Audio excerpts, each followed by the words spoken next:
this video, we'll discuss photographic exposure. You'll notice a lot of B footage of green foliage. This is because green foliage is photo gray, or a perfect average gray, essential for determining photographic exposure. Exposure is the amount of light that enters the camera. It's relevant to how much light is present in a scene wherever you're photographing. This amount of light that you let into the camera determines how light or dark your captured image will appear. If you watch the scene behind the placard here, you can see it's getting darker and darker. We're reducing the amount of exposure getting into the camera. And here, if you pay attention to the shadow detail and the highlight detail as we change exposure, you can see that information is rendered differently depending on exposure. But how does light enter the camera? Well, light enters the camera through the exposure settings, which are the ISO, the shutter, and the aperture, and we'll cover the mechanics of those in a different video. Here, we want to talk about exposure in camera and how on earth do you determine the amount of light that you should let into the camera. Oftentimes, a paradigm that's helpful in understanding this is that of a bucket left out in the rain. Your goal is to fill the bucket. You have control over the size of the bucket. You have control over how long you leave the bucket in the rain, but you don't have control over the rain itself. In this metaphor, the rain is light, the size of the bucket is the aperture, and the length of time that you leave the bucket in the rain is shutter. Another helpful paradigm is the exposure triangle pictured here. A triangle always has three sides. Three sides are always required for the shape to actually be a triangle. So here, aperture is one side, shutter another, and ISO the third. For the photographic process to function, all three must work at the same time for an image to be captured. If they're not, then the photographic process in camera fails. Back to assessing how much light to allow into the camera, we use this, the exposure level indicator, viewable through the camera's viewfinder or on the LCD. It's a number of digits on a line extending from -3 to +3. These numbers refer to stops. Photographic stops are a method of measuring light in the camera. We measure light outside of the camera differently. We also have to use a metering mode. Usually a camera will have 3 to 4 different metering modes, and you should read your manual about which mode you want to use.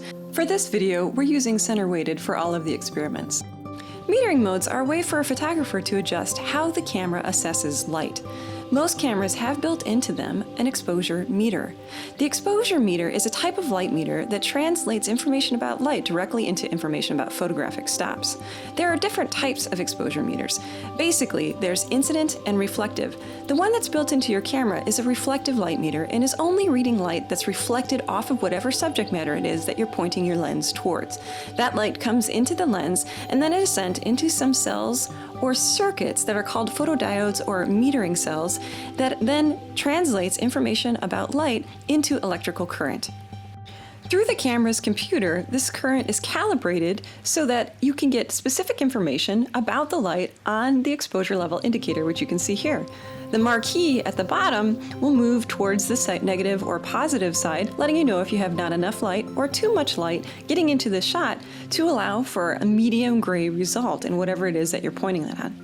In photography, medium gray, also called photo gray or 18% gray, is the value to which the exposure meter is calibrated. The marquee at the bottom here on the exposure level indicator is in the middle when you've got just enough light getting into the camera to yield a medium gray result out of whatever it is that you're pointing your lens toward. In this case, we've got it pointing towards some green foliage because green foliage happens to be the same value as photo gray, 18% gray, or medium gray. There's also some helpful tools that you can get to use. Here we have a collapsible target which has photo gray on it, also photo white and photo black. On the back side, it has some chromatic surface for reflecting.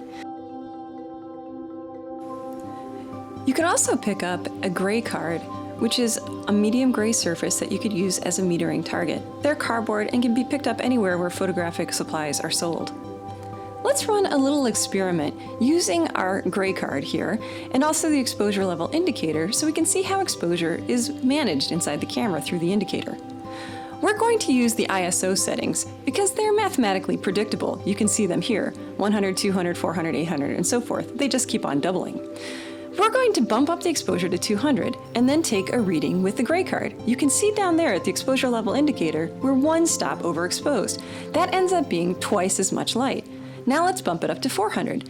Looking at the exposure level indicator and taking a reading, we can see that now we're 2 stops overexposed. That's 4 times as much light getting into the camera. And last, we'll bump it up to 800, and we can take another reading with the gray card, and looking at the exposure level indicator, we can see that we are 3 stops overexposed, which is 8 times as much light as our base reading.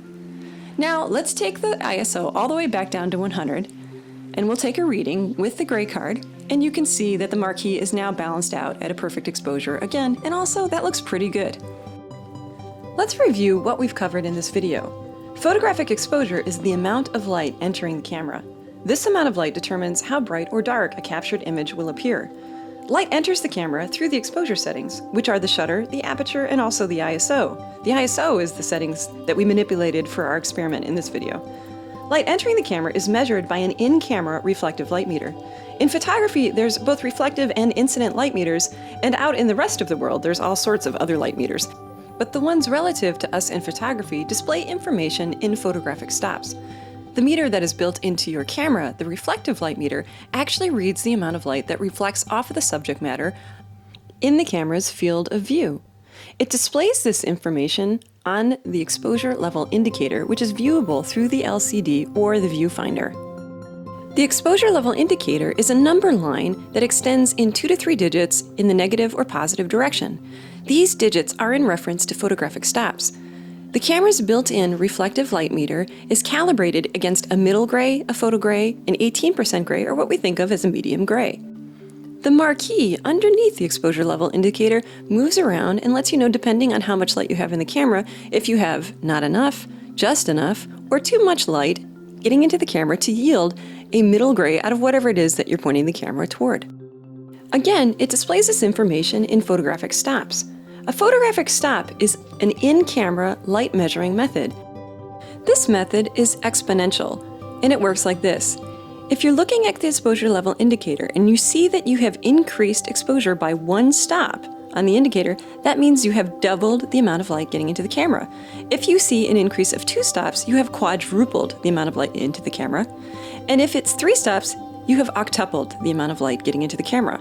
Conversely, if looking at the exposure level indicator you see that you have decreased light by 1 stop, you have cut the amount of light getting into the camera in half. If you see you have decreased it by 2 stops, you have cut it 4 times.